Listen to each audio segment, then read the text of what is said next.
tous vivre en paix. Je l'espère. Et je prie Dieu et j'espère que Dieu va nous aider à tous. Merci beaucoup, Monsieur Abbassi. Je vous souhaite une bonne soirée et une bonne Pentecôte. Au revoir. Merci Zlata, merci, au revoir, bonsoir. Voilà, ça c'était Zlata sur 95.2 FM. Vous avez la parole en composant le 08 92 23 95 20. Vous savez, mes chers amis, quand il y a la guerre, toujours, n'oubliez pas, la guerre, ça commence par deux personnes qui se connaissent très très bien. Très très bien. Quand le dirigeant d'un pays il attaque l'autre pays, il le connaît très très bien. Plusieurs fois, ils ont parlé ensemble, négocié, etc. Mais quand la guerre ça commence, qu'est-ce qui se passe? C'est le peuple qui va souffrir. Cette fois-ci, c'est une guerre injuste, puisque c'est vrai, peut-être tout ce que Miss Zlata il nous dit, c'est vrai, il y avait une menace des nazis en Ukraine, ça c'est sans aucun doute. Et, je ne veux pas dire que moi je sais mieux qu'elle, puisqu'elle elle connaissait la langue, elle vient de là-bas, et voilà, et comme elle vient de dire, il y avait plusieurs millions émigrés d'Ukraine à cause de tous ces problèmes-là qui existaient là-bas. Ça c'est autre chose. Mais la guerre n'est pas bon. En plus, quand il y a la guerre, un pays attaque l'autre pays, il y a mort de tous côtés. Il y a les soldats russes et Ukraine. Tous les deux, ils ont perdu leurs soldats, mais malheureusement, le paradis s'était détruit en Ukraine. Pour ça, quand il y a la guerre, ça serait mieux d'arrêter la guerre, de tout faire pour arrêter la guerre.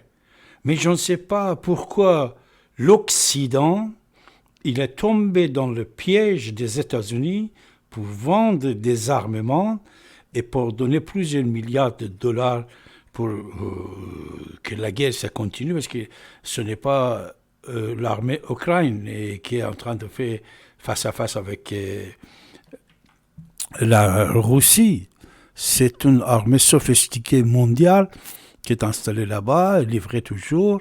La guerre ça continue et c'est le peuple qui paye, le peuple d'Ukraine.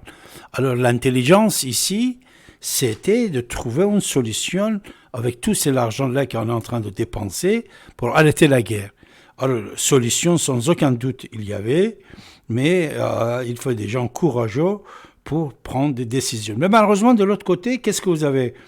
Pour la plupart des chefs du monde entier, ils ont des problèmes eux-mêmes avec leur peuple, alors ils n'arrivent pas à faire quelque chose décisif. Regardez, en Grande-Bretagne, on est en train de fêter 70 ans de pouvoir de la reine, d'accord? Mais Boris Johnson, c'est le premier ministre, il va entrer dans le palais.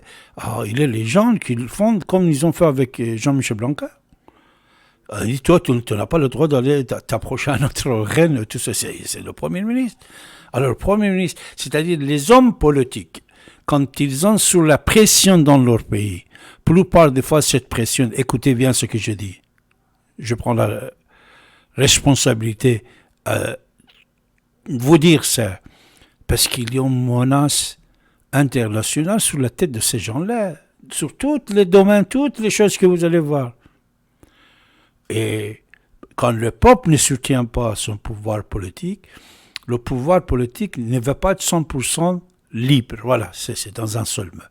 Parce que toujours, vous pouvez trouver des failles dans le pouvoir politique, surtout en Europe, en France. La personne a été élue avec 50 et quelques pourcents, mais il y avait 40 et quelques pourcents contre lui, mais il doit être président de toute la France, par exemple, et toute la France doit soutenir le président pour qu'il puisse avancer. Mais on n'a pas fait ça. On ne fait pas. Certaines manifestations, c'est raisonnable, il faut le faire, mais de l'autre côté, dans le domaine international, vous ne réagissez pas. Que la France soit indépendante de l'accord de Marshall et de toutes les choses qui ont été imposées à la France et à l'Europe après la Deuxième Guerre mondiale. Même pas, vous ne savez pas de quoi s'agit-il, tout ça.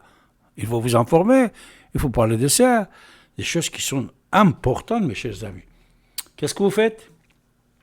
Vous écoutez votre radio, ici et maintenant, sur 95.2 FM, et c'est David Abbassi qui est avec vous.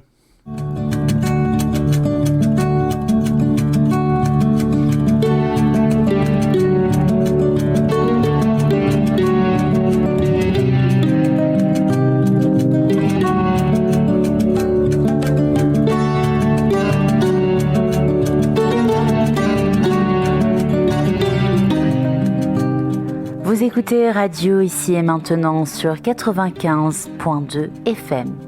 L'humeur du temps vous est présentée par David Abbassi, écrivain et historien, tous les premiers et derniers samedis de chaque mois.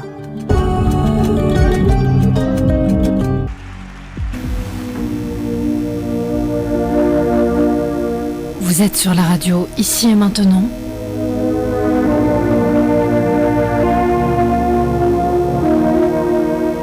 Retrouvez l'émission Soleil de Perse, animée par David Abbassi, en direct, à partir de 23h, sur Ici et Maintenant, 95.2. J'aimerais bien ne pas savoir trop tôt la fin, mais pour l'instant, c'est ici. Alors, Gisèle, bonsoir, comment ça va? On vous écoute, Gisèle. Oui, bonsoir. Bonsoir. Bonsoir. Je vous appelle parce que, d'une part, pour dire que j'étais plutôt, voire tout à fait d'accord avec Zlata, mais pas seulement pour ce qu'elle a dit aujourd'hui. Et par ailleurs, parler de quelque chose qui me tient à cœur parce que c'est un sujet sensible depuis notamment la crise des Gilets jaunes, entre autres. C'est la crise les problèmes des élites et les critiques des complotistes contre les élites, qu'il y aurait le peuple d'un côté, les élites de l'autre, et que les élites on les critique à tort. Et ce qui me fait penser à ce à quoi je pense là, c'est une photo que beaucoup de gens ont vue. C'était à propos des soi-disant crimes de guerre des Russes. On oublie d'ailleurs en passant qu'il y a pas mal de crimes de guerre avant, depuis la Deuxième Guerre mondiale, notamment par les États-Unis. Mais j'insiste pas là-dessus. Et cette photo, elle est parue en couverture du Point un numéro du mois de mars. Et ça s'intitulait, je crois, Le Carnage. Donc, cette photo était censée illustrer le massacre des Russes qui avaient quitté la ville de Boutcha. Et voilà, donc ils ont massacré des gens qui étaient complètement innocents, etc. Alors cette photo, qu'est-ce qu'on voit? On voit un homme qui aurait été tué alors qu'il était sur son vélo. Alors je pense que tout le monde a fait un peu de vélo. Il n'y a pas besoin d'en avoir fait beaucoup pour comprendre ce que je vais dire. Quelqu'un qui tombe d'un vélo alors qu'il s'est fait tirer dessus tout en pédalant.